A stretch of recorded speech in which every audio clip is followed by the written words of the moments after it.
नमस्कार। Pedagogy of general science के अंतर्गत आज हम आगमन निगमन विधि अर्थात इंडक्टिव एंड डिडक्टिव मेथड के बारे में अध्ययन करेंगे कि आगमन और निगमन विधि क्या है। आगमन निगमन विधि के जो जनक हैं वो अरस्तु को माना जाता है। आगमन विधि के कुछ सिद्धांत हैं जो आप यहाँ पर देख रहे हैं, विशिष्ट से सामान्य की ओर, ज्ञात से अज्ञात की ओर, मूर्त से अमूर्त की ओर, स्थूल से सूक्ष्म की ओर।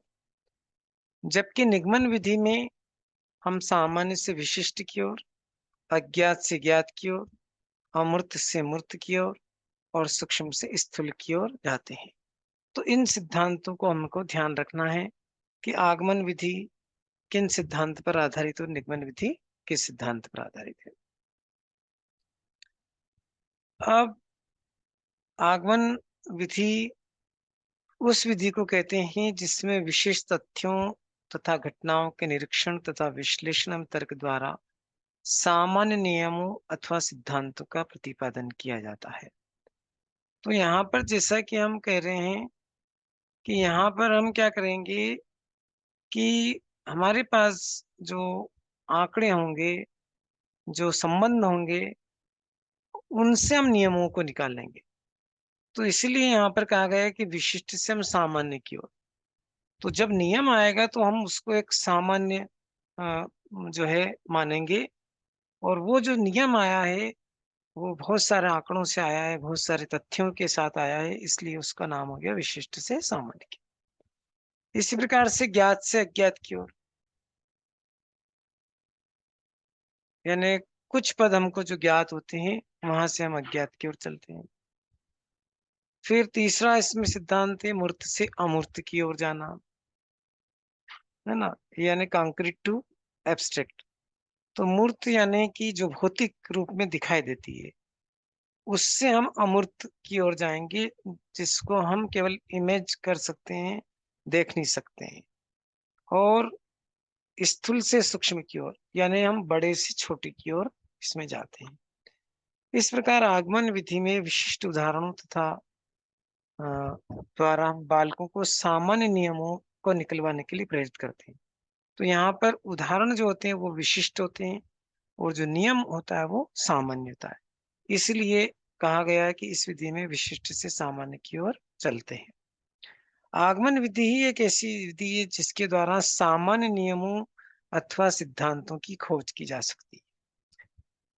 तो सार ये है कि आगमन विधि में हम उदाहरण, संबंध, सूत्र, इनके मदद से फिर नियमों का जो है की ओर जाते हैं या नियम ज्ञात करते हैं। अब आगमन विधि में कौन कौन से पद होंगे, कौन कौन से शिक्षण सोपान होते हैं वो देखिए आप। तो पहले उदाहरण प्रस्तुत करना। इस सोपान में बालकों के सामने उदाहरण प्रस्तुत किए जाते हैं, जैसे हमने कहा कि सूर्योदय की घटना। फिर नंबर 2 पे विश्लेषण करना, यानी उदाहरणों का निरीक्षण करना, जो आंकड़े आ रहे हैं उसका विश्लेषण करेंगे, और उसके बाद फिर हम एक निष्कर्ष निकालेंगे। तो यहाँ पर जैसे उदाहरण था सूर्योदय की घटना।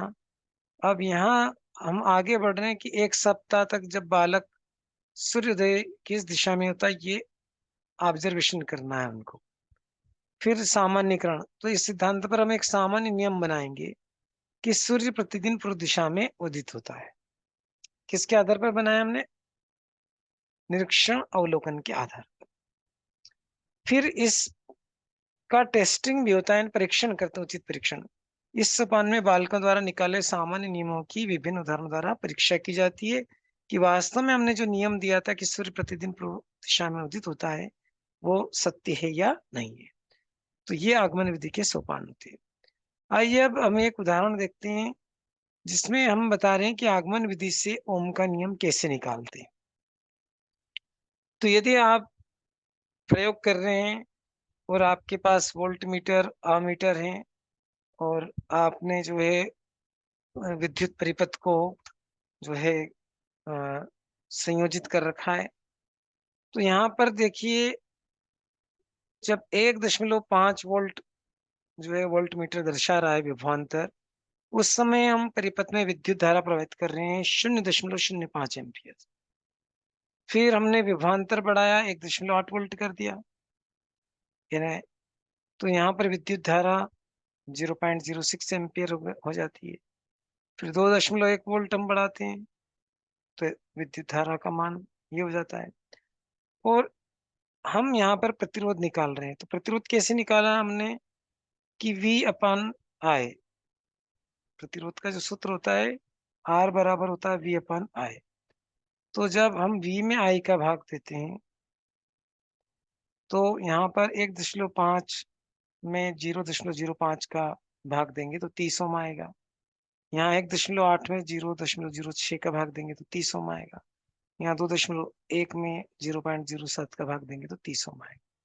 तो प्रत्येक चरण में, प्रत्येक गणना में ओम यानी प्रतिरोध का मान स्थिर आ रहा है, तो एक समान आ रहा है। तो यहाँ एक निष्कर्ष आ रहा है कि किसी चालक के सिरों का विभवांतर, ये विभवांतर विद्युत धारा के समानुपाती होता है, आई के समानुपाती होता है, और यही ओम का नियम है।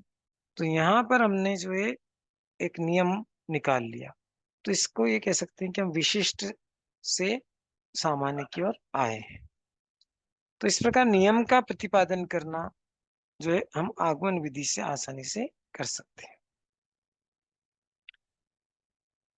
अब आगमन विधि के क्या क्या गुण हो सकते हैं? तो आगमन विधि के निम्नलिखित गुण हैं। आगमन विधि में ज्ञात से अज्ञात की ओर तथा सरल से जटिल की ओर चलकर बालकों में सामान्य नियम निकलवाए जाते हैं। इससे उनमें रचनात्मक चिंतन और आत्मविश्वास आदि गुण विकसित होते हैं। इस विधि में हम उदाहरणों का विश्लेषण करते हुए सामान्य नियम, सिद्धांत और निष्कर्ष निकालते हैं। इससे बच्चों का मानसिक विकास होता है। आगमन विधि के द्वारा बालकों को नवीन ज्ञान की खोजने का प्रशिक्षण मिलता है। इस विधि में बालकों में विषय के प्रति रुचि उत्पन्न होती है, क्योंकि एक मनोवैज्ञानिक विधि है। आगमन विधि में ज्ञान प्राप्त करते हुए बालक को सीखने के प्रत्येक स्तर से गुजरना पड़ता है। इससे शिक्षण रोचक एवं प्रभावशाली बन जाता है। यह विधि छोटी कक्षाओं के लिए अधिक लाभप्रद है। इस विधि द्वारा प्राप्त किया हुआ ज्ञान स्थायी तथा उपयोगी होता है। यह विधि व्यवहारिक जीवन के लिए अत्यंत लाभप्रद है, और इस विधि में बालक सक्रिय और प्रसन्न रहते हैं। तो इस प्रकार आप गुणों की व्याख्या कर सकते हो। इसके बाद आगमन विधि में कुछ दोष हैं। जैसे पहला है कि इस विधि में प्राप्त नियम की शुद्धता की अपनी सीमाएं होती है। इस विधि में परिश्रम तथा उस समय दोनों अधिक लगते हैं। इस विधि में अध्यापक समय पर पाठ्यक्रम पूरा नहीं कर पाता है। यह विधि बड़ी या उच्च कक्षाओं के लिए उपयुक्त नहीं है। और इसमें एक और ये कठिनाई है कि बुद्धिमान बालक ही इस विधि को समझ सकता है। आगमन विधि द्वारा सीखते हुए यदि बालक किसी अशुद्ध नियम की ओर चला जाए तो फिर कठिनाई उत्पन्न हो सकती है। आगमन विधि द्वारा केवल सामान्य नियमों की ही खोज की जा सकती है। प्रत्येक विषय की शिक्षा हम नहीं दे सकते हैं इससे। यह विधि स्वयं में अपूर्ण है। इस विधि के द्वारा हम समस्या समाधान नहीं कर सकते, और इसके द्वारा खोजी नियम की सत्यता की परख के लिए हमको वापस निगमन विधि की आवश्यकता होती है। अब आइए हम बात करते हैं कि निगमन विधि यानी डिडक्टिव मेथड क्या है। तो यहाँ पर शिक्षण की निगमन विधि उस विधि को कहते हैं जिसमें सामान्य से विशिष्ट अथवा सामान्य नियम से विशिष्ट उदाहरण की ओर बढ़ा जाता है।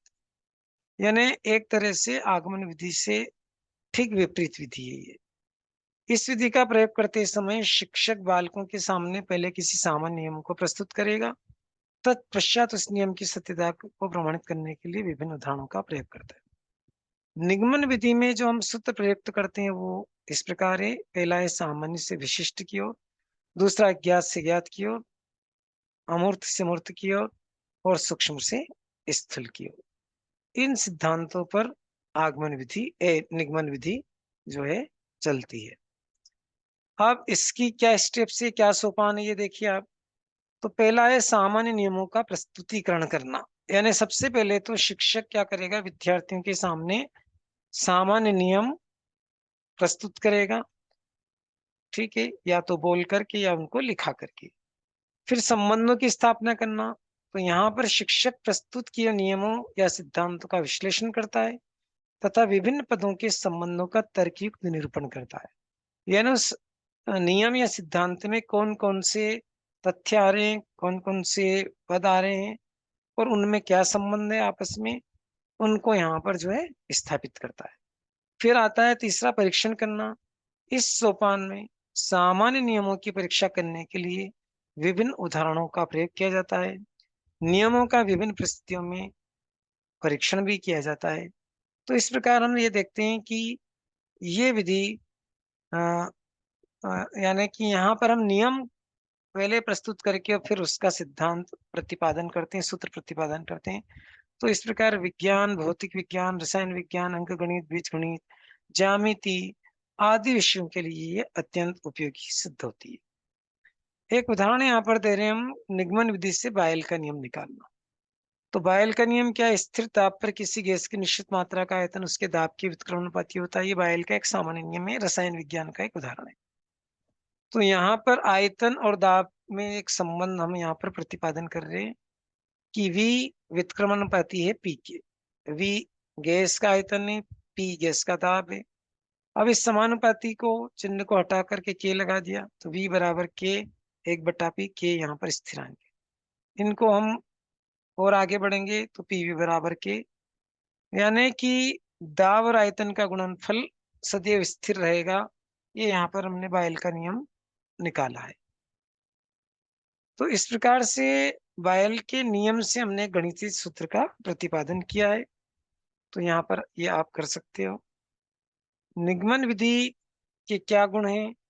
तो यह विधि प्रत्येक विषय को पढ़ाने के लिए उपयुक्त है। इस विधि में विद्यार्थियों को नियमों एवं सिद्धांत की खोज नहीं करना पड़ती, क्योंकि पहले से हम नियम बता देते हैं और फिर हम उदाहरण की ओर जाते हैं। इस विधि में कम परिश्रम लगता है। निगमन विधि द्वारा विद्यार्थी शुद्ध नियमों की जानकारी प्राप्त करते हैं और इस विधि के द्वारा सभी बालकों को एक ही समय में पढ़ा सकते हैं। इस विधि के प्रयोग से समय तथा शक्ति की बचत होती है और सरलता से समस्या का समाधान कर सकते हैं। निगमन विधि में शिक्षक बने नियमों को बालकों के सामने प्रस्तुत करता है, तो शिक्षक का कार्य भी सरल हो जाता है। इस विधि में नियमों की सत्यता का परीक्षण भी विद्यार्थी आसानी से कर सकते हैं, तुरंत कर सकते हैं। उपरोक्त गुणों के अलावा निगमन विधि के कुछ दोष हैं। एक तो ये कि इस विधि में अर्जित ज्ञान स्थायी नहीं होता है। यह पूर्ण रूप से मनोवैज्ञानिक विधि नहीं है। इस विधि की सफलता आगमन विधि के साथ प्रयोग पर निर्भर करती है। यह छोटी कक्षाओं के लिए उपयोगी नहीं होती है। यानी बड़ी कक्षा में तो निगमन विधि का के माध्यम से आसानी से समझाया जा सकता है, लेकिन छोटी कक्षा में ये कठिन पड़ती है। क्यों? क्योंकि पहले नियम बताना होता है, तो नियम क्या है वो समझ नहीं सकते हैं बच्चे। इस विधि में प्राय विद्यार्थी नियमों और सिद्धांतों को रटने पर जोर देने लगते हैं। वे क्या, क्यों तथा कैसे इस पर विचार ही नहीं करते हैं और इस विद्यार्थियों में तर्क तथा अन्वेषण क्षमता विकसित नहीं हो पाती है। तो ये इस प्रकार से यहाँ पर आपने दोष देखे। तो आज हमने यहाँ पर अ, आगमन और निगमन विधि को उदाहरण से देखा, उनके गुण और दोष पर चर्चा की। Thank you.